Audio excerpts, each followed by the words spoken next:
2계명에서 내 형상을 만들지 말고 바르게 예배하라, 이런 제목으로 말씀 나누도록 하겠습니다.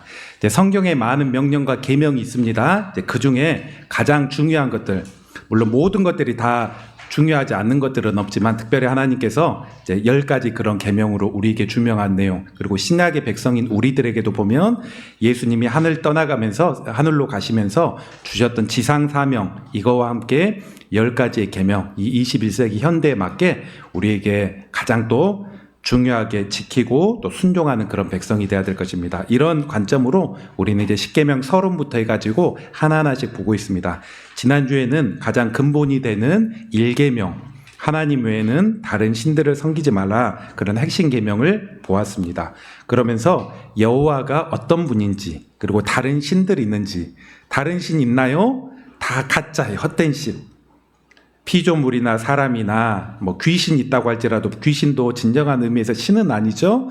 뭐 이런 헛된 신들 섬기고 있는 가짜. 그렇기 때문에 하나님께서 하나님 면전에 하나님과 다른 신 두 개 두지 마라, 이렇게 질투하는 하나님이라 표현하고 있습니다. 그러면서 오늘날 우리가 지켜나가는 것이 다른 종교적인 행위를 하지 않는 것, 혹은 우리가 여러 우상이나 미신들, 이런 두려움 가운데 해방되는 것들, 그리고 무엇보다도 현대에 하나님보다 더욱더 사랑하고 하나님도 신으로 섬기고 다른 것도 하나님보다 더욱더 마음 쓰려는 것들, 이런 두 가지를 같이 두지 않고 우선순위를 바꿔나가는 것들, 이런 것들을 우리가 1계명을 오늘날 지켜나가는 그런 내용이라 이렇게 말씀드렸습니다.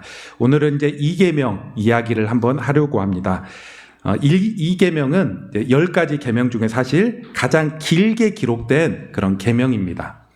제가 어릴 때는 세례 받기 전에 주기도문, 사도신경, 심지어 10계명까지 다 외우라고 했어요. 그래서 쭉 이렇게 외웠는데 꼭 2계명이 너무 길다 보니까 꼭 2계명 할 때부터 뭔가 막히고, 그때부터 뭐가 꼬여가지고 3계명도 기억이 안 나고 4, 5계명만 꼬여가지고 또 그럴 때가 많았습니다. 그만큼 좀 2계명이 좀 길지요. 근데 길 뿐만 아니라 오늘 읽어보시면은 잘 무슨 내용인지 잘 좀 이해가 되지 않을 수도 있습니다.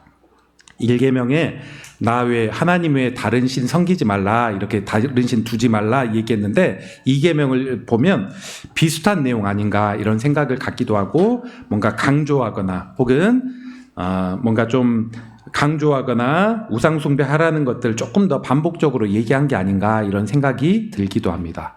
우리가 그렇기 때문에 2계명을 잘 이해하지 못하면, 바르게 이해하지 못하면 이것들을 순종도 할 수도 없겠죠. 그래서 오늘 2계명의 내용이 무엇인지 한번 첫 번째로 먼저 살펴보고, 그리고 왜 이런 계명을 주셨는지 두 번째, 그리고 가장 중요한 거, 오늘날 현대 우리가 어떻게 2계명을 좀 지켜나가야 될지, 이를 또 이해하면서 이 10가지 계명 중요한 두 번째 내용들을 또 오늘날 순종해 나가는 시간 되기 원합니다. 첫 번째, 2계명의 의미부터 우리 먼저 한번 살펴보도록 하겠습니다. 자, 4절에 이렇게 이렇게 얘기하고 있습니다. 너는 네, 잠시만요. 제가 성경 제 태블릿이 말을 안 될 때가 있어가지고.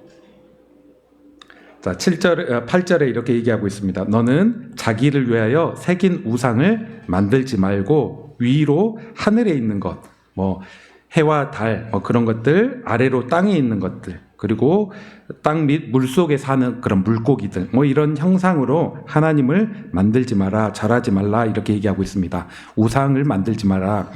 여기서 이제 우상이라는 그런 형상, 이런 우상 형상, 이런 표현이 있는데 이 말은 히브리어로 페셀이라고 합니다. 페셀은 뭘 의미하는 건가?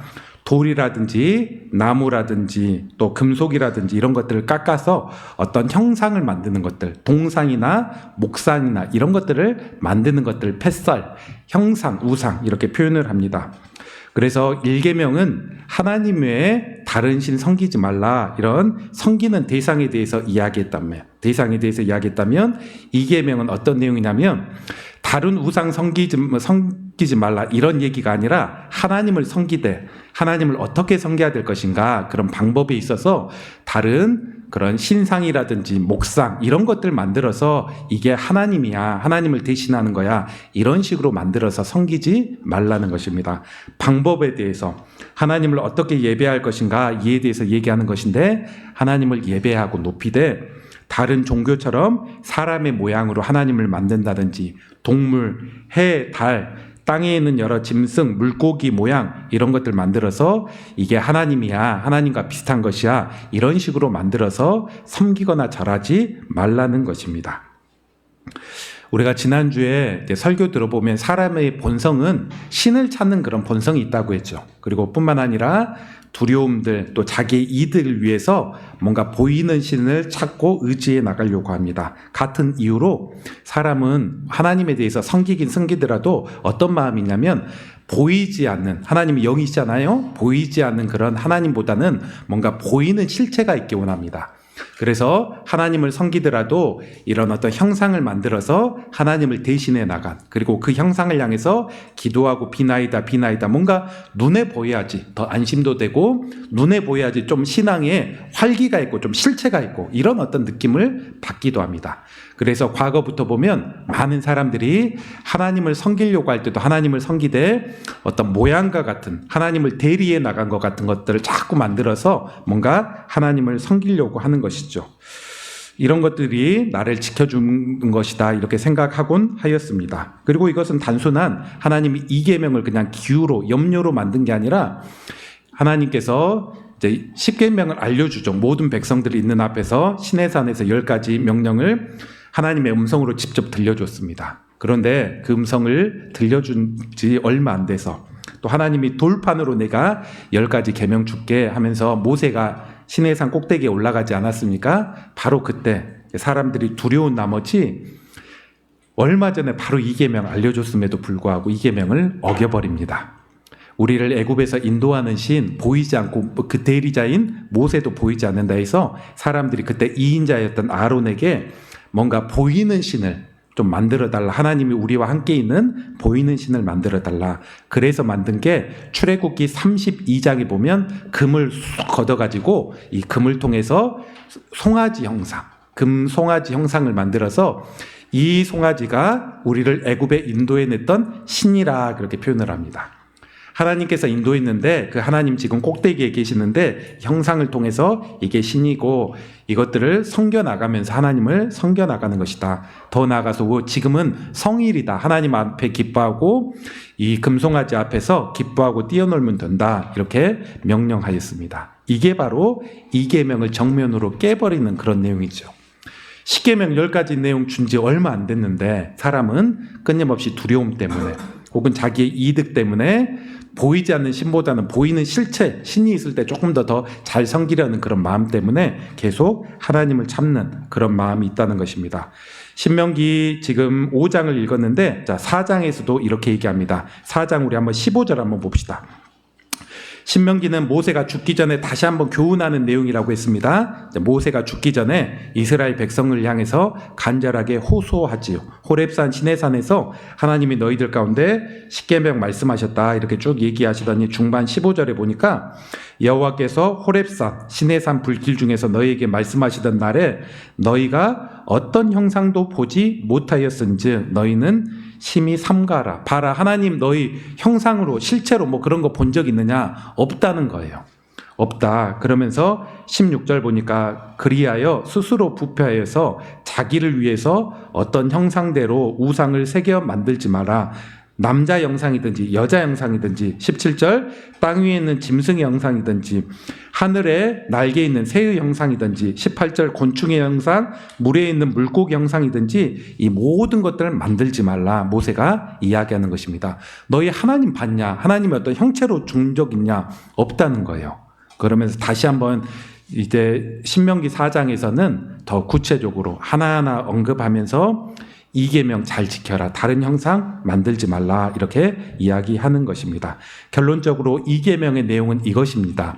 하나님을 예배하되 하나님만 섬기되 이게 1계명, 하나님을 섬기되 다른 어떤 형상을 만들어서 이게 하나님이다. 이런 식으로 왜곡해서 잘못되게 하나님을 섬기지 말라는 것입니다. 그렇다면 두 번째 내용으로 하나님은 왜 이 계명, 다른 형상으로 하나님 섬기지 말라 이런 명령을 하셨을까요?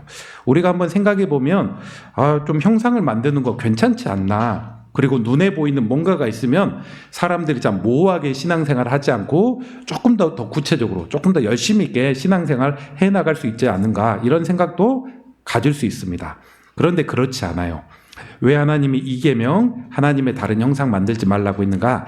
여러 이유가 있지만 결국 두 가지로 압축이 됩니다. 그 첫 번째 이유는 그렇게 형상을 만들어서 하나님을 섬기려고 하면 하나님 인간의 그런 부족함과 편의 때문에 하나님이 왜곡되고 잘못 인식될 수 있기 때문입니다. 결국 그렇게 가기 때문입니다. 하나님은 유한한 인간이 다 이해할 수도 없고 다 담을 수도 없죠. 사람들의 어떤 느낌과 이해로 하나님에 대해서 제한할 수 없습니다. 그런데 이런 형상을 만들다 보면 자꾸 하나님을 그런 형상으로 제한적으로 보죠. 이렇게 갇혀있는 분, 여기에 계시는 분, 또 하나님은 물고기 모양이 있다면 저렇게 모양이 생겼나 보다. 사람 모양으로 있으면 하나님은 저렇게 사람처럼 눈 2개 있고 팔이 2개 있고 뭔가 날개를 달면 이렇게 나시는 분인가 보다. 이런 식으로 자꾸 사람이 오해하고 잘못된 이미지, 이 땅에 있는 것들로 하나님에 대해서 왜곡된 그런 현상들이 나타난다는 것입니다. 자, 아까 금송아지 사건 이야기했는데 모세가 없을 때 금송아지 만들었다고 했잖아요. 그 사람들은 거기에 있으면서 어떤 안도감이 있었냐면 금송아지 만드니까 하나님은 저기 꼭대기에 계시기보다 지금 우리와 함께 있다. 우리와 지금 여기 함께 있다. 이런 식으로 자꾸 생각을 했다는 거예요. 그런데 그런가요? 아니죠. 하나님은 분명 그 이스라엘 백성들과도 함께 있지만 초월해서 한국 땅에도 있고 저기 중국 땅, 미국 땅 저기에도 계속해서 있는 분이죠. 하나님은 어디 제한해서 뭐 특별한 어떤 이적과 능력이 있다고만 그곳에 하나님이 머무르는 게 아니라 그곳을 초월해서 역사하시고 응답하시는 그 분이 하나님이십니다. 그런데 사람은 형상이 없으면 하나님이 우리에게 없는 게 아닌가, 멀리 있는 게 아닌가 두려워하기도 하고, 그런 형상이 있으면 조금 더 안정감 있고 기도가 좀 더 잘 되겠다, 이런 느낌들을 받곤 합니다. 이처럼 사람의 부족함 또 잘못됨 때문에 하나님이 자꾸 왜곡되고 제한될 수 있습니다. 그리고 두 번째, 또 다른 더 큰 이유는 이렇게 형상을 통해서 하나님을 만들면 곧 형상은 결국 우상 숭배로 이어지고 이단과 같은 잘못된 결국 신앙으로 이어지기 때문입니다. 처음에는 순수한 동기로 하나님의 형상을 만들었을지 모르겠습니다. 하나님 더 잘 섬기고 눈에 보이면 이런 형상과 같은 거 딱 만들면 내가 하나님 더 의식하고 죄도 안 짓고 그렇게 살아갈 수 있지 않은가, 뭐 이런 생각으로 뭔가를 만들었을지도 모르겠습니다. 그런데 이렇게 나쁜 의도로 만들지 않았다고 할지라도 시간이 지나가면 결국 그런 것들은 하나님이 아닌 다른 우상 숭배로 빠져버리고 성경에서 알려준 하나님이 아니라 이단, 사이비, 그런 비슷한 것들로 결국 나아가 버리게 되는 것을 보게 됩니다. 열왕기상 12장에 보면 이스라엘이 원래 한 나라였는데 솔로몬 이후에 두 나라로 나누어지죠. 남쪽은 르호보암. 그런데 남쪽 유다, 남쪽 이스라엘에는 이제 성전이 있었습니다. 성전이 있었죠. 북이스라엘은 12개 지파 중에 10지파가 있을 정도로 훨씬 인구도 많고 땅도 넓었고 더 강성했고, 그럼에도 불구하고 단점이 무엇이었는가? 성전이 남쪽에 있었다는 거예요. 그렇기 때문에 사람들이 제사하기 위해서 또 이스라엘 특별한 절기가 있으면 북쪽에, 우리식으로 얘기하면 북한 사람이 남한까지 내려가서 그 성전에 가서 예배를 드리려고 했습니다. 이것들을 고민하고 있었던 북이스라엘 여로보암 왕이 특단의 조치를 취하죠. 바로 북이스라엘에 두 가지의 큰 신상을 만듭니다. 북쪽과 남쪽에 두 가지 큰 신상을 만들고는 이게 바로 하나님 여호와다, 우리를 애굽에서 인도한 신이다, 이렇게 만들었습니다. 그러면서 너희는 번거롭고 불편하게 저기 남쪽까지 내려갈 필요 없다. 절기가 있으면 북쪽에 가까운 사람은 저기 북쪽에 만든 것, 남쪽에 가까운 사람은 남쪽에 있는 것, 쭉 거기 가서 하나님 예배하고 제사하면 된다. 그런 식으로 왜곡하고 만들어버렸습니다. 그런데 여기서 끝나지 않죠. 시간이 점점 지나가다 보니까 절기도 바뀌어버립니다. 하나님께서 구약 성경에 말했던 절기가 있는데 절기도 비스무리하게 바뀌어버리고, 또 오직 레위 지파 사람들만 제사장이 돼서 제사할 수 있는데 제사장들도 막 세워버리고, 그리고 더 시간이 지나가 버리니까 그 주변에 잡다한 수많은 그런 우상들이 생기게 됩니다. 하나님이 아닌 다른 잡다한 그런 신이 생기고, 북이스라엘은 더 이상 하나님이 아닌 바알, 아세라, 가나안 땅에 있었던 여러 토종 그런 신들을 더욱더 그 주변에서 섬겨나가는 우상으로 빠져버리게 됩니다. 처음에는 불손한 동기가 아니었을 줄 몰라요. 오히려 이스라엘 백성 입장에서 편하네, 멀리까지 안 가고 좋네 이렇게 생각했지만 결국 그런 형상들은 우상 숭배, 하나님 아닌 다른 것들로 가버리게 된다는 것입니다. 그렇다면 세 번째, 가장 중요한 거, 우리가 그렇다면 이 십계명을 어떻게 좀 지킬 것인지, 어떻게 오늘날 지켜야 될지, 이게 가장 중요한 그런 내용이라고 좀 생각합니다. 우리 십계명 정리, 하나님을 다른 형상, 잘못된 방법으로 예배하지 말라는 게 십계명의 두 번째 핵심적인 그런 내용이잖아요. 이 내용을 기억한다면 첫 번째, 우리가 오늘날 어떻게 하나님을 섬겨야 되는가, 이 계명을 지킨다는 게 무엇이냐, 우리 역시도 직접적으로 하나님을 어떤 신상을 만든다든지 동상, 목상 뭐 이런 것들을 만들어서 하나님을 그림화시켜서 숭배하지 않는 게 우리 이 계명을 지키는 첫 번째 그런 모습입니다. 그런데 타 종교에 가면 반대의 그런 모습입니다. 제가 일전에 저기 무등산 증심사 가가지고 그 중심사 쭉 이렇게 산책하면서 올라가가지고 중심사는 어떻게 생겼나 이렇게 해가지고 쭉 둘러본 적이 있습니다. 거기 가니까 중심에 500전이라는 곳이 있는데 거기가 메인이더라고요. 거기서 이제 절도 하고 이렇게 했는데 거기 쭉 이렇게 한번 쭉 둘러보고 안에도 어떻게 생겼나 이렇게 보니까 거대한 금상이, 금으로 만든 부처상이 딱 그 중앙에 있는 것들을 보았습니다. 그리고 그 옆에도 목상, 나무로 만든 여러 부처상들, 또 비슷한 것들, 이런 것들이 수십 개 있는 것들을 보았습니다. 불교는 이런 식으로 하구나. 보이는 신 동상 만들어서 그렇게 섬기구나. 그리고 여러분도 역사책을 통해서 보았겠지만 과거에 보면 유명한 왕들이 그 불심, 자기가 뭐 불자라면 그 신앙심의 발로로 큰 신상을 만들었습니다. 뭐 10층 석탑 이런 것도 만들기도 하고 다보탑에 가면 뭐 이런 것들도 만들기도 하고, 왕이라든지 부유한 그런 귀족들은 자기가 믿음이 있으면 내가 부처를 사랑한다, 헌신한다 이런 마음으로 사제나 뭐 재산을 들여가지고 그런 상들을 만들었죠. 금으로 만들기도 하고 나무로. 그리고 가난한 사람이라고 할지라도 집안에 목재 같은 거를 깎아가지고 그런 어떤 우리 뭐 불교의 영향을 많이 받았으니까 조상들은 그런 석가상을 딱 두고 그걸 향해서 기도도 하고 뭔가 하는, 기도하고 비나이다 이런 하는 모습들이 주변의 곳곳 가운데 있었습니다. 그런데 하나님은 이런 식으로 하나님 섬기지 말라는 거예요. 그런 식으로 하면 왜곡되고 또 잘못된 우상 숭배로 결국 나아갈 수밖에 없다는 것입니다. 여러분이 신앙이 정말 좋아져가지고 좋고 돈도 있다 이렇게 해가지고 이제 하나님 잘 섬기고 싶어 이렇게 한다고 할지라도 하나님의 모양 만들어서 제가 헌금하겠습니다, 헌물하겠습니다 이렇게 하는 거 아닙니다. 집에 뭔가 이거 그림 그려가지고 이게 하나님 상징물이다 그렇게 하는 것도 아닙니다. 또 그것들 보면서 뭔가 절하고 특별한 능력이 있는 것처럼 그렇게 한 것들은 다 이 계명을 범하는 그런 모습입니다. 이렇게 얘기하면 우리가 이런 오해를 할 수가 있어요. 근데 이런 오해도 해서는 안 됩니다. 우리가 기독교적인 여러 예술들이 있습니다. 가령 예수님 그림이라든지 예수님 동상, 뭐 다비드상, 다윗상이죠. 그런 동상, 위인들 보면 그런 여러 동상들이 있기도 있습니다. 저런 것도 하면 안 되나 이런 것도 생각할 수 있는데 그거는 아니죠. 이거는 사람이나 이런 것들은 경배의 대상은 아니니까 동상도 만들 수 있고 위인들의 그림도 그릴 수 있고 예수의 그런 그림 이런 것들도 있을 수 있는데 다만 하나님을 어떤 형상으로 그림으로 해가지고 섬기려고 하는 그런 모습들은 잘못된 그런 내용인 것입니다.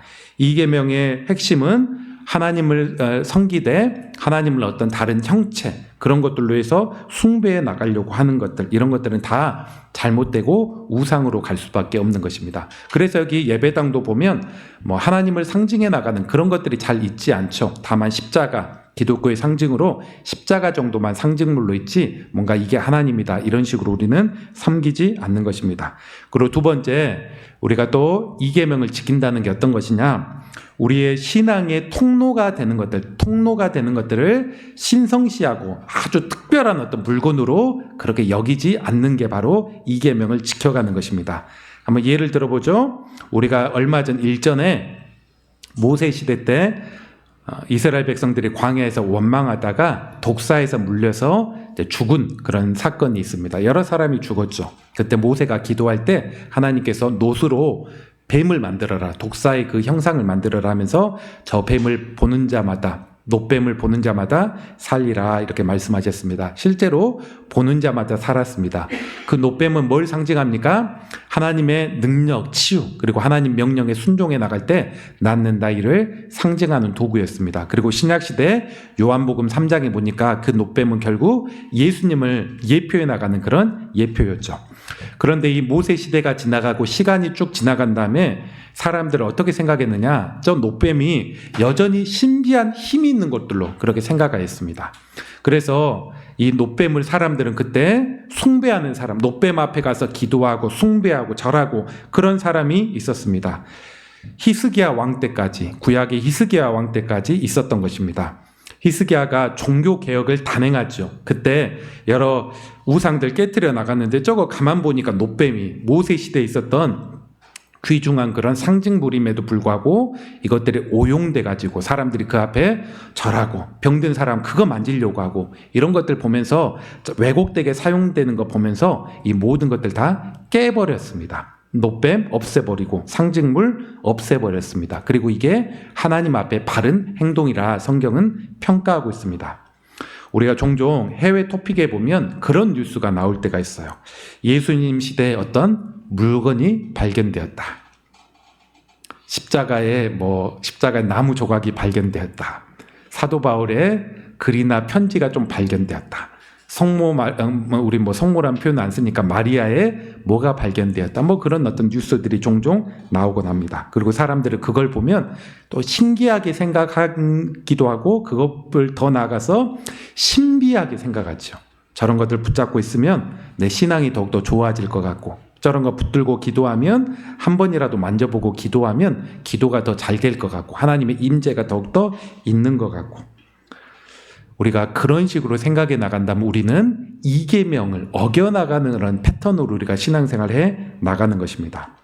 교인들 집에 가면 십자가가 이렇게 붙어있는 그런 집이 있어요. 성경 성구가 있기도 합니다. 그리고 저도 보면 어릴 때 저희 집에 보면 안방에 예수님 십자가 가시관 딱 쓰신 예수님 그림과 함께 밑에 뭐라고 표현되냐면 정확한 글귀까지는 기억이 안 나는데 제가 힘들 때 당신을 바라보게 하소서 그런 어떤 밑에 글귀가 아무튼 있으면서 제가 힘들 때마다 저거 보면서 예수님 도와주세요 그랬던 그런 기억들도 좀 있습니다. 이렇게 우리가 그런 것들 있을 수 있어요. 십자가상도 성경 구절도 예수님 그림이라든지 우리가 배우고자 하는 위대한 어떤 신앙인들 있을 수 있습니다. 그런데 다만 우리가 주의해야 될 것들은 거기에 뭔가 신비한 힘이 있다.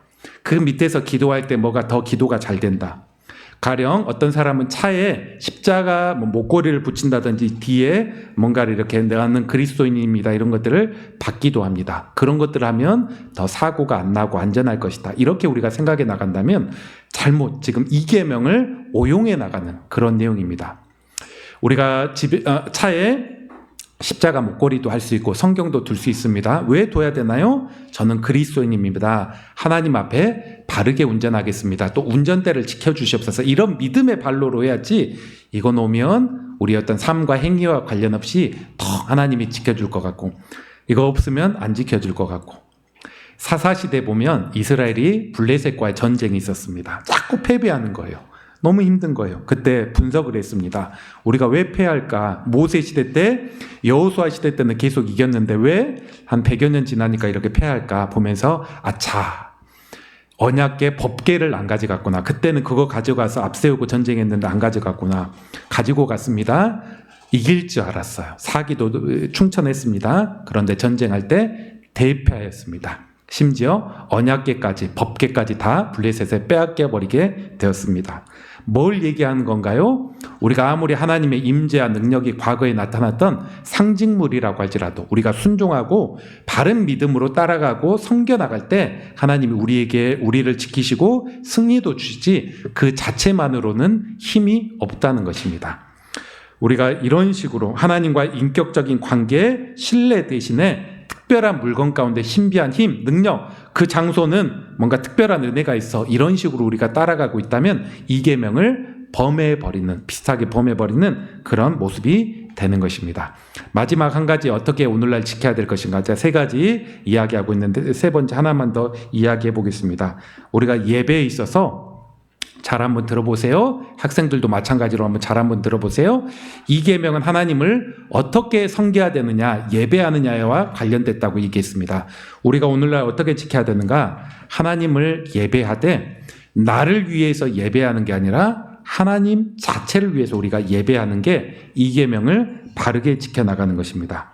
자, 우리가 세례를 받을 때 우리 장로교는 소요리 문답이라는 것들 통해서 우리의 세례의 교육도 받고 점검을 합니다.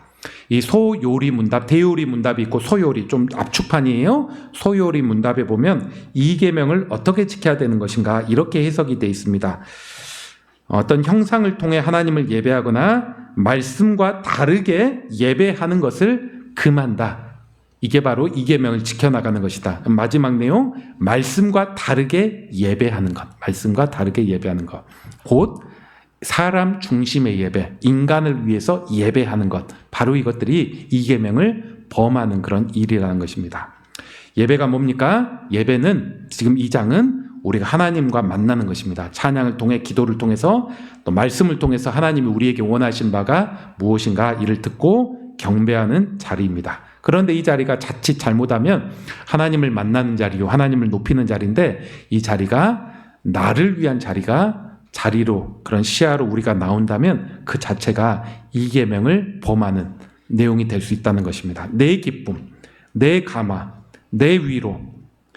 물론 하나님은 또 예배 받으시면서 우리에게 은혜도 주시고 우리 마음의 감동도 주시고 하지만 이런 목적으로 우리가 나온다면 우리 이 계명을 범하는 그런 내용이 될 것입니다. 예컨대 탁월한 찬양 인도자가 있어요. 저처럼 뭔가 실수도 많고 그런 사람이 아니라 탁월한 어떤 찬양 인도자가 있고 또 세션 쫙 해가지고 인도에 나간다고 합시다. 좋은 시스템 가운데. 그럴 때 딱 그런 예배 가운데 내 예배가 받아들여진 것 같고 하나님 만나는 것 같고 그러지 못하고 조금 미숙한 사람이 인도하면 하나님을 만나지 못하는 것 같고 이런 느낌으로 우리가 서 있다면 우리는 이 계명의 허점 가운데 우리는 빠져 있는 것입니다. 성가대와 또 웅장한 어떤 예배당 시스템 가운데 안정되게 예배가 진행될 때 더 하나님을 만나는 것 같고 그렇다고 생각하고 그렇지 못한 어떤 분위기 가운데 있을 때는 내가 좀 그렇지 못하다 이렇게 생각해 버리면 우리는 또 잘못된 어떤 예배관에 갇혀 있는 거예요. 종종 우리가 큰 교회에 오래 다닌 사람들이 그런 우위에 빠져버리는 그런 경우가 있는데 뭔가 갖춰주고 이런 것들이 있을 때 참된 예배 있고 좀 그렇지 못하고 약간 허전하고 부족한 이런 모습들이 있으면 예술성이 부족하고 음악이 좀 부족하고 조명이 부족하고 또 꽉 채워진 것들이 부족하면 참된 예배가 아닌 것 같다. 그런 느낌을 받고 있다면 우리는 지금 하나님을 예배하되 뭔가 잘못되게 예배해 나가는 거에 익숙해진 거예요. 참된 예배는 그런 거에 영향받지 않습니다. 하나님이 탁월한 예배 인도자, 찬양 인도자 이런 것들 없어도 하나님이 예배를 안 받는 분이라면 그건 하나님이 아니시겠죠. 하나님은 그 자체 우리 성도들의 예배와 마음을 기쁘게 받으시고 부족함이 있더라도 진실한 마음과 최선을 다한 드린 가운데 더욱더 영광 받는 그런 하나님이십니다. 우리가 종종 예배 본다 이런 표현을 합니다. 예배 본다 이런 표현을 많이 하는데 이런 표현도 좀 이런 관점에서 보면 좋은 표현은 아니에요. 예배 본다 이런 표현들은 마치 우리가 예배 관람자다. 영화 보듯이 연극 보듯이 관람자다. 그런 어떤 느낌을 뉘앙스를 줄 수 있기 때문입니다. 그러면 좋은 표현이 무엇이냐? 우리가 사전적인 표현으로 하면 예배하다. 우리는 하나님을 예배한다. 경배한다, 절한다 이런 표현하듯이 예배한다 이런 표현들이 하나님의 좀 사전적인 정의는 조금 더 맞는 표현이고 예배를 드림이라는 표현에서 하나님께 연락한다, 드린다 이런 표현에서 하면 예배를 드리다 이런 표현들도 좋은 표현인 것입니다.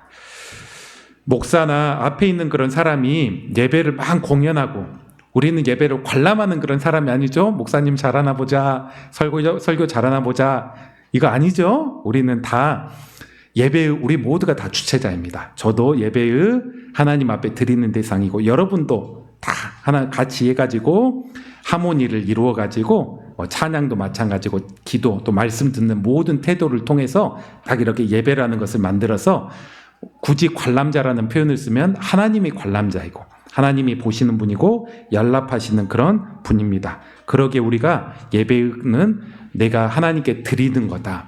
연락하는 것이다. 바른 모습으로 서 있고 고백 표현부터 우리가 온전하게 할 수 있어야 될 것입니다. 그러면서 우리가 매주일 하나님 앞에 바른 예배 이런 모습들 드리는 것들이 바로 이 계명을 더욱더 온전하게 드려나가는 그런 내용일 줄 믿습니다. 오늘 한번 말씀을 정리해 보겠습니다. 오늘 1계명에는 하나님 외에 다른 거 같이 두지 말라 이렇게 얘기했죠. 원어 뜻을 보면 하나님 면전에 하나님보다 더 소중하게 여기는 거 같이 두지 말라 이런 표현이었다면 이 계명은 하나님을 섬기긴 섬기되 다른 형상, 다른 모양 또 성경에서 알려주지 않은 그런 다른 방법으로 하나님 섬기지 말라 그렇게 이야기했습니다. 왜냐하면 이런 것들은 결국 하나님을 왜곡시키고 결국 우상으로 잘못된 신앙으로 가게 하는 그런 내용이 되기 때문입니다. 여러분은 한번 오늘날 이 계명을 우리가 지키도록 합시다. 여러분들이 돈 아무리 많다고 하나님 형상 만들어서 그렇게 할 분은 없을 것이고 이거는 기본이고 두 번째로 어떤 우리가 이 땅에서 영적인 매개체가 되는 것들을 신비한 능력이 있다. 우리가 그렇게 보지 않는 것들 우리가 순종과 하나님을 사랑하는 것들 통해서 하나님 앞에 가까이 가는 것입니다. 그리고 온전한 예배 또 하나님이 드림이 있고 만날 수 있는 그런 예배를 통해서 하나님을 더욱더 기쁘시게 하는 그런 성도들 되시기 바랍니다. 오늘 신명기 5장에 보면 그런 구절이 있어요. 이 구절 한번 보도록 합시다. 여기 보면 1계명과 2계명을 이야기한 이후에 이렇게 이야기하고 있습니다. 10절 한번 보니까 9절 한번 보니까 9절에 이렇게 표현하고 있습니다. 그것들에게 형상 만들어서 절하지 말며 섬기지 말라 이렇게 얘기하면서 1계명과 2계명을 이야기하면서 내 하나님은 질투하는 하나님인즉 그 다음 같이 읽어봅시다. 시작 나를 미워하는 자의 죄를 갚되 아버지로부터 아들까지 3대 계속 나를 사랑하고 내 계명을 지키는 자에게는 천대까지 은혜를 베푸느니라. 아멘. 자, 구약 시대에는 어떻게 되어 있냐면 보통 3대가 함께 살았습니다. 할아버지, 또 아버지, 자식 3대가 보통 함께 살죠. 여기 보면 1계명, 2계명 어기는 자에게서는 내가 3대, 그 한 시대 하나님께서 벌 주겠다. 1계명, 2계명 되게 중요하니까 벌 주겠다 이렇게 얘기하는데 반면 10절에 보니까 나를 사랑하고 1계명, 2계명을 지키는 자에게는 몇 대까지 이렇게 복을 준다고 합니까? 1000대까지 이렇게 하시겠다. 1000대까지. 우리가 1계명 하나님만 바르게 섬기고 2계명 또 제대로 된 방법으로 섬기면 우리가 이 약속을 잡아야 되는 거예요. 1000대까지 은혜를 베푸시는구나. 1000대까지. 다윗의 가문이 그랬잖아요. 다윗의 가문이.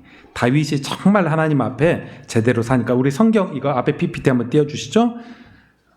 네, 제가 세 구절 한번 가져왔는데 다윗이 제대로 사니까 다윗이 아들 솔로몬이 엉뚱한 행동하고 우상 숭배하고 이렇게 했지만 이렇게 하나님께서 얘기합니다. 내가 택한 내 종 다윗이 내 명령과 복도를 지켰으므로 너의 생전에 솔로몬 너의 성전에 아버지 얼굴 봐가지고 나라는 나누지 않겠다. 네 아들 때 나누지 다윗 얼굴 아버지 얼굴 봐가지고 나누지 않겠다 얘기합니다.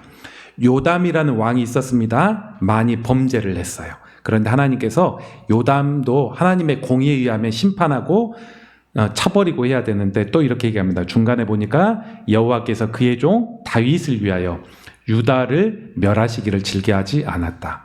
왕이 너무 엉망이다 보니까 유다 멸망하고도 남아야 되는데 다윗 얼굴 봐서 그렇게 하지 않았다. 자, 히스기야에게도 마지막 보니까 히스기야가 죽을 병 걸려서 죽어야 됩니다. 네, 그가 기도했죠. 하나님 또 뭐라고 얘기하는가? 15년 더 해줄 거야. 그런데 마지막 보니까 내 종 다윗을 위하여 이 성을 보호할 것이다. 내 생명을 15년 연장해주고 또 이 성이 어려움에 빠지지 않도록 다윗을 위하여 지켜줄 것이다.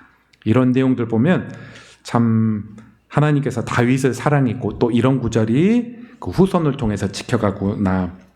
부자는 망해도 3대에 간다는 그런 속담이 있습니다. 우리가 이런 속담을 바꾸어서 정말 한 사람이 신실하게 주님 섬겨나가면 그 한 사람 때문에 하나님이 또 후손을 지키고 손자를 지키시고 또 증손자들의 엉뚱한 일을 해도 또 하나님께서 베푸실 만한 그런 자비가 있는 줄 믿습니다. 여러분이 한번 그런 사람이 되시기 바랍니다. 1계명, 2계명이 해라, 엄하게 말씀하신 것뿐만 아니라 분명 순종해 나갈 때 그런 큰 위대한 약속을 주신다면 우리가 바르게 믿음 세워서 하나님 내 때뿐만 아니라 천대까지 선한 영향력들이 계속 이어져 나갈 수 있도록 붙잡아 주시옵소서. 이렇게 또 기도하는 우리 성도들 되시기를 주의 이름으로 축원합니다.